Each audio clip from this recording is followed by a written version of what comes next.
अस्सलाम वालेकुम दोस्तों, welcome back to our channel find Urdu. Interdisciplinary का मतलब है मुख्तलिफ शोबों को मिलाकर पढ़ाई या तहकीक। इंटर डिसिप्लिनरी का मतलब होता है दो या ज़्यादा सब्जेक्ट्स या फील्ड को मिलाकर काम करना या रिसर्च करना। The project was an interdisciplinary effort between engineers and doctors.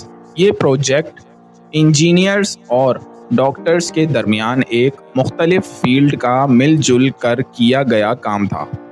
तो दोस्तों, इंटर डिसिप्लिनरी का मतलब है मुख्तलिफ सब्जेक्ट्स को मिलाकर काम करना या रिसर्च करना। उम्मीद है अब आपको इंटर डिसिप्लिनरी का मतलब समझ में आ गया होगा। मिलते हैं नेक्स्ट वीडियो में। शुक्रिया।